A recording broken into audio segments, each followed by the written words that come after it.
Welcome to the Property Mindset Podcast, where I'm Emma Howitt, mentor, investor, and your guide to building wealth, freedom, and personal transformation through property.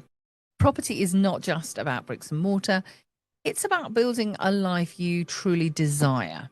In this space, we don't just talk strategy, we deep dive into mindset. Something that I found is missing in other industries. It's not something that you necessarily talk about, but it's been an absolute game changer in the professional property circles. So today we are covering 3 property myths and we're going to debunk them. Okay. So let's turn dreams into actions and actions into success. So today I'm going to be looking at 3 of the big myths that hold people back from starting their property journey. We think that if you think of property, I mean, certainly for me, it's just for the wealthy, isn't it? That's successful people, they'll buy property. Or, you have to be a landlord to make money. All of these things are kind of things that have been ingrained into us from an early age. So we're just going to go through these and see if this is true or not. So let's do the classic myth number 1. You need a lot of money to start investing in property. Do we think this is true? I mean, definitely people believe that you need really deep pockets to get started. But actually, it certainly is not true. And I can talk about this from a personal perspective. When I started in property, I had no knowledge and at that moment, really no money either. And so for me, I literally had to beg, borrow and steal to do some training. And for me, that was rent to rent serviced accommodation. And I was then able to get a business loan. So again, not my money to start that business going. And that was a huge success, really got me going on my property journey. And now I own property and I manage property and I control property. So it is a really amazing thing to be able to do. Now, do you need money to do things? Absolutely. It just doesn't necessarily have to be your own money. And I think these are the kind of things that are really important. So there are obviously other things that you can do as well. So you could invest with sort of crowdfunding and things like that. So if you have a small amount of money and you wanted to get some returns, you could go and use that and start sort of understanding and learning. And it can be, a few £100s that you can start with. But we also have traditional purchases that are now more accessible. So you've got really low deposit mortgages. You can buy, well, if you're a student and you are at uni, you can get up to 100% mortgage. You heard me, 100% mortgage. But equally, if you're buying a property for yourself and you're at the beginning of your journey, you can get up to 95%. You can keep that for, say, 6 months and then ask for the right to rent that out and get another 95% mortgage. So there are ways of having low entry to this property investing. Then you've got people who perhaps have got a lot of money, but no time. So perhaps you've got more time, but not really the money. And you can actually work together to do property deals. You might have been like me and managed to scrape together to do some education, but actually, or you might already have some great skills. You might be a builder. And actually, you're now wanting to go on to be an investor, but you haven't necessarily got the funds. So you could work with somebody who wants to do that, but hasn't got your skills or hasn't got the time. So there's so many things. And then obviously you've got the different strategies. So perhaps rent to rent, where you rent out a property from a landlord and then you legally, it's all done correctly with correct contracts, sublet it out. So whether that would be an A or perhaps serviced accommodation, a furnished holiday let. Another way of generating money from very little, but again, you would need, that's deal sourcing, but you would definitely need to spend money to become compliant. But there are lots of ways. And in fact, I'll put a note in the show notes of getting this done quickly and with a discount, and I can offer a discount on that as well. So there's some amazing things out there, but it's knowing where to go with that. And then equally, there are other strategies, and I've used this, a purchase lease option. So I actually bought a property for £1, and then without any of my own money, developed that property, and it's worth a huge amount more now. And that was without using any of my own money. Now, obviously, I'd invested in myself and my education, but there are so many creative ways that we can actually do things. And actually, I prefer it to not have so much money because it helps you to be really creative and think differently. How can I do this? So, do you need a lot of money to start investing in property? I would say you need money, but not necessarily yours. And it doesn't have to be a lot of money. You agree? Let me know from that. So, myth number 2. You have to be a landlord to make money in property. And let's be fair, we have this classic image, don't we, of this poor property investor dealing with all these tenants and damage to their properties and not paying, leaky loos. And you just think, really, if that's the only way you can profit from property, is it really worth it? So again, there are so many ways, and we've mentioned them already. You could invest in a REIT, you could do crowdfunding. There are kind of syndicates that you can go with. You could invest with somebody else. You could do JV partnership.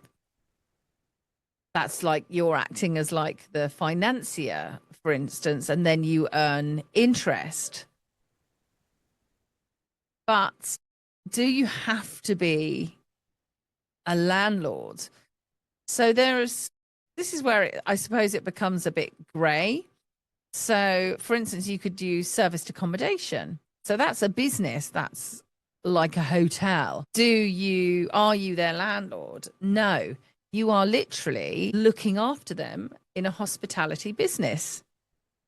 They don't have rights to stay. Obviously, you don't go to a hotel and think, oh, I'll just stay here now. That's not an option. You leave, don't you? And it's exactly the same. So that is a way of having property and earning from it. There may be something where you offer a long lease. It might be to supported living. It might be, there's lots of other places where they give you a long lease, so you barely have to do anything. You might rent it out to somebody who's doing rent to rent. You are the landlord. And that is an option too. And that means that you keep your property in great condition, but you're not actively having to do anything. It may be that you look at commercial. That's very different, being a commercial landlord than being a residential landlord. Basically, with a commercial landlord, you have all the rights and the tenants have not as many. If they don't pay the rent, then they're out. They spend all the money doing up your building. There's lots of really positive things that you can come from that. So again, these are just touching on a few things that you definitely don't need to be a landlord to make money in property. But equally, there are different ways of being a landlord that might not have all these classic examples of the terror that certain landlords have to deal with. So it's actually far more flexible than we really imagine, I would say. And myth number 3. Property prices are always going up. So I am always somebody, property mindset, who thinks positively. But equally, we have to be realistic. And some people believe that property is a guaranteed path to wealth. But we've got to be aware that markets go up and down. And equally, if you buy an absolute terror of a property and you haven't done your due diligence, it can be a noose around your neck and it might not give you the wealth that you anticipated.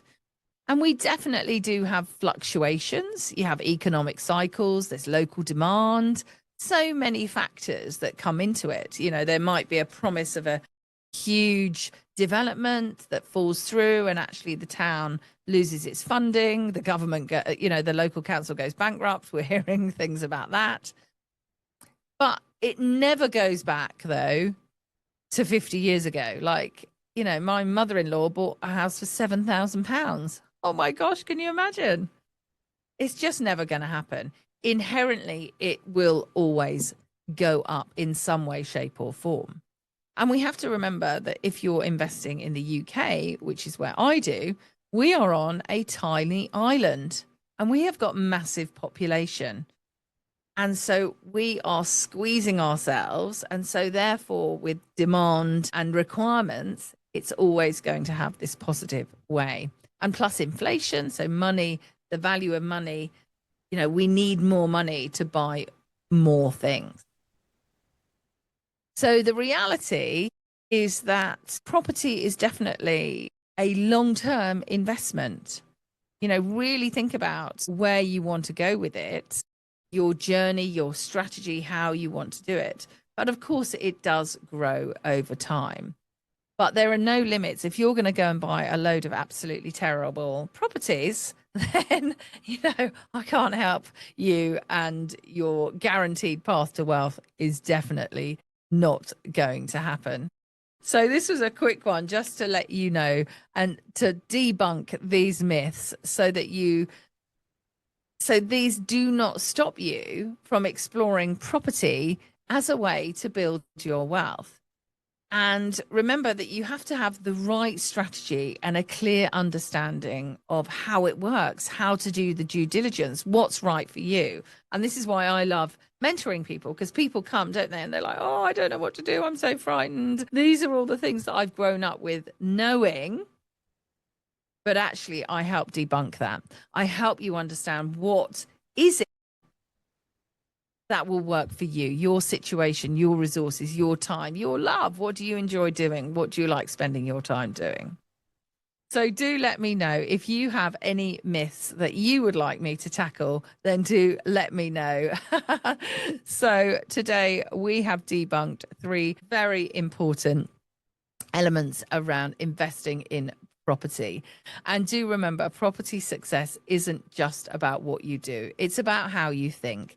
And when you combine a strong strategy with an unstoppable mindset, there's literally no limit to what you can achieve. So do reflect on today's episode and consider, is there something from today that makes you think, you know what, I could go and explore that. I could look at something different. I could think more creatively. Please do implement it this week. And if you know somebody who is struggling on their property journey, please do share this episode. It really could be the game changer that they need. And do remember, the more people that we help, then the greater our own wealth is in every sense of the word. And growing this community means growing the potential that we all have to succeed together. And as always, your mindset is your greatest property. Keep building it.